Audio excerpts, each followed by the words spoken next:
Se fosse por uma razão de idade, certamente a preferência seria a sua. Né? E a política? Bem, pessoal, boa tarde. Queria começar agradecendo a oportunidade de estar aqui com vocês. Queria agradecer o Zuzinha, Covas Neto, meu amigo de longa data, pelo convite. Agradecer o Trigo, o Carlos Trigo, que é meu amigo também de muitos anos, de convivência partidária, convivência política, convivência pessoal. Ao Bruno, que acabou de sair, um agradecimento. Achei até muito positiva a intervenção dele aqui, altiva, boa e democrática. Agradecer os filiados, os militantes, os simpatizantes, como diz o nosso governador, os conterrâneos e os subterrâneos. E, então, vou tentar ser breve, mas talvez aqui eu tenha que pedir um pouco de perdão ao Zuzinha e ao próprio Trípoli, porque dos três que aqui estão, talvez eu seja o menos conhecido de vocês, o que tenha menos convívio com vocês em relação ao Bruno e ao Trípoli. Então, eu vou tomar liberdade, vou procurar ser breve. Eu não sou uma pessoa prolixa, procuro ser sempre muito objetivo, até pela minha condição de empresário. O empresário tem que aprender a tocar a vida rápido, é um pouco o meu jeito, um pouco o meu estilo. Mas é importante vocês conhecerem primeiro os fundamentos do porquê que eu desejo ser candidato e as razões e os princípios. Tive bons professores e bons mestres, a começar pelo meu pai, que foi deputado federal pelo extinto PDC, Partido Democrata Cristão. Foi um democrata, um idealista, um homem lutador das boas causas. Foi caçado pelo golpe de 64, na primeira lista da ditadura militar, foi o 11º nome da primeira lista, que me dá muito orgulho. O diploma que recentemente eu recebi da Câmara Federal, onde foi resgatado ali, institucionalmente o mandato do meu pai, é a razão do orgulho dos seus filhos, de ter um homem que não baixou a cabeça e manteve a sua cabeça erguida, mesmo numa circunstância difícil e com as perdas que ele sabia que teria se mantivesse a sua posição, e ele manteve, perdeu, foi caçado e nós somos presídio. Ele foi primeiro, depois eu, minha mãe e o Raul, meu segundo irmão. E vivemos 2 anos no exílio distante do Brasil, machucados por uma ditadura militar, como vários outros exilados, fossem os políticos, foram os primeiros a serem caçados, depois intelectuais, professores, artistas, pessoas comuns que tinham opiniões divergentes da ditadura militar do país. Então, tive minha primeira grande lição em casa, com meu pai. Lição de dignidade, lição de moralidade, lição de hombridade e lição de coragem. E foram essas as lições que pautaram a minha vida, sobretudo nos momentos mais difíceis, onde tivemos que retornar ao Brasil, porque meu pai já não tinha mais recursos para nos manter fora do Brasil. Foram 2 anos apenas e ele conseguiu nos manter. Os exilados, os que são mais experientes aqui, sabem disso. Eles eram perseguidos e monitorados pelo SNI, mesmo aqueles que estavam fora do Brasil. Os que estavam no Brasil não eram monitorados, eram serviciados, eram aprisionados, serviciados, e alguns foram mortos, foram assassinados pela ditadura militar. E os que estavam fora do Brasil eram acompanhados por oficiais do Serviço Nacional de Informações, sediados nas embaixadas brasileiras, no exterior, e o acompanhamento cotidiano do que faziam, com quem se encontravam, como se comportavam, com o objetivo de cercear e limitar qualquer possibilidade de reunião e de agrupamento de intelectuais ou ex-políticos brasileiros no exterior. Com isso, não havia oportunidade de emprego, era muito difícil um exilado ter emprego, exceto nas universidades, que foi o único emprego que de fato meu pai conseguiu no exterior. Depois de 2 anos, foi ser professora, chegou o nosso André. Está aqui, André.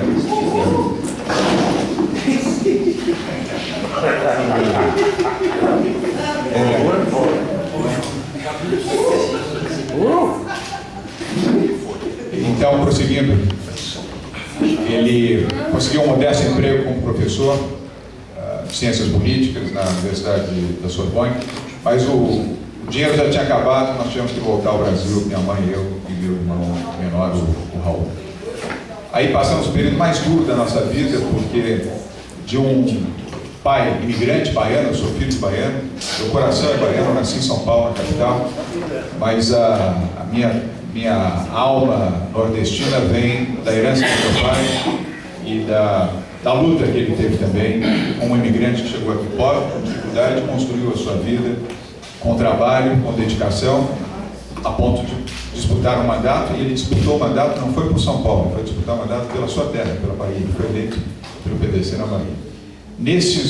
Na volta, nós passamos aí a fase mais dura, a ausência do pai, minha mãe que não havia sido educada para trabalhar, não havia sido educada para ser dona do seu trabalho, tinha sido educada, na década de 50 as mulheres eram educadas para serem esposas, para serem mães, para cuidarem das suas casas, e não para o trabalho. Minha mãe enfrentou todas as agruras e a indiferença da família, que não a ajudou, ao contrário, a condenou, primeiro por ter casado com um baiano, já naquela época tinha sido discriminada ela por conta de ter casado com um imigrante. Depois, na volta, pior ainda, não falei, foi casar com um baiano, olha o que deu. Seu marido largou você, filho, está exilado, sem dinheiro, sem emprego, agora você que se vira. E foi assim com minha mãe. E os amigos também se afastaram, os amigos têm o perdão, porque havia o medo e o temor de que podiam estar sendo acusados de aglutinação contra o golpe, contra a revolução, como queriam chamar os golpistas.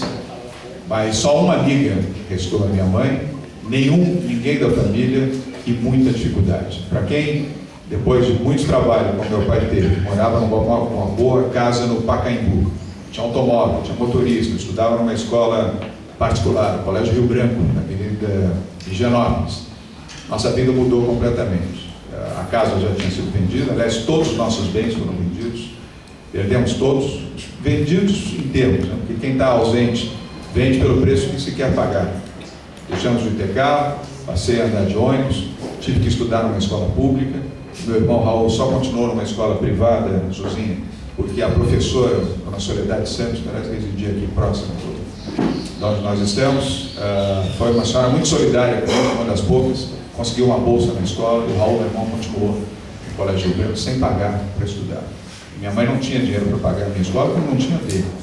Fui estudar na escola professora Marina Sintra, uma escola estadual que ainda existe, eu tenho uma enorme gratidão por isso, aqui na Rua da Consolação. De motorista e automóvel, meu motorista era motorista de ônibus. E o ingresso era o passe do CMTC que eu comprava aqui na Galeria Prestes Maia. E aí, com 13 anos, tive que começar a trabalhar para ajudar minha mãe no desespero que ela tinha de não poder, muitas vezes, Luzinha, levar comida para casa. A dificuldade, vocês podem imaginar o que é alguém que tinha e deixou de ter. Alguém que tinha o usufruto do bom, do melhor, tinha o prestígio de um marido bem-sucedido, com um mandato político, e na volta não tinha nem o marido, nem o bem-sucedido, nem dinheiro, nem recursos, volto a lembrar, nem família, e poucos amigos. Várias e várias vezes na minha casa ficamos sem luz, por semanas, porque minha mãe não tinha dinheiro para pagar a luz da minha casa. Tomava-se banho frio e à noite era luz de velas.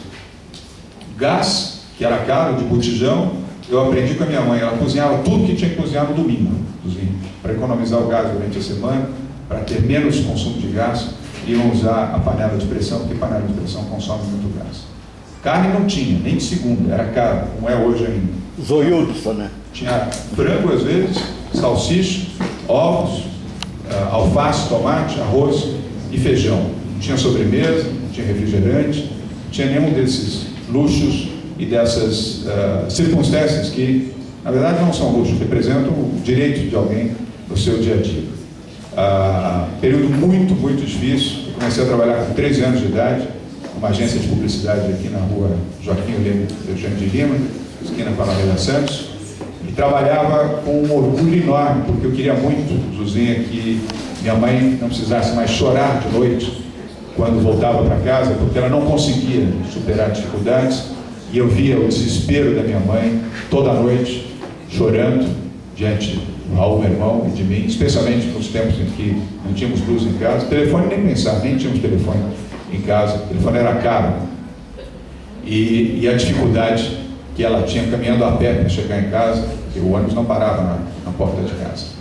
Pois bem, essas lições de dificuldade o desespero levou à morte da minha mãe faleceu com 36 anos de idade. E faleceu principalmente pelo desespero, pelo desconsolo, pela ausência dos amigos, do pai e da família. Foi exatamente no ano do retorno do meu pai do exílio, eram 10 anos, vocês se lembram, se voltasse antes de 10 anos, seria preso. Qualquer exilado com menos de 10 anos, retornava ao país, era preso imediatamente. Em 1974, agosto de 74, eu perdi minha mãe. Em final de abril de 74, foi o ano que meu pai retornou. Portanto, aprendi lições importantes de dignidade, de dificuldade, mas, sobretudo, repito, de hombridade. Segunda grande lição, André Franco Montoro. Esse foi um dos poucos amigos que manteve a relação com meu pai. Montoro também era do PDC, tinha sido deputado estadual, naquela época era deputado estadual de São Paulo. Foi um dos raros que visitou meu pai no exílio, e eu me lembro bem dele fazendo a visita a nós. Tinha sofrido um atropelamento, ele foi me visitar no hospital e em 3 outras oportunidades esteve conosco no exílio. E o Montoro foi a minha segunda grande lição de política, de hombridade, de decência e de crença no país. André Franco Montoro, alguns aqui tiveram a oportunidade de conviver com ele, um dos homens públicos mais limpos, mais nobres e mais significativos da história política do Brasil.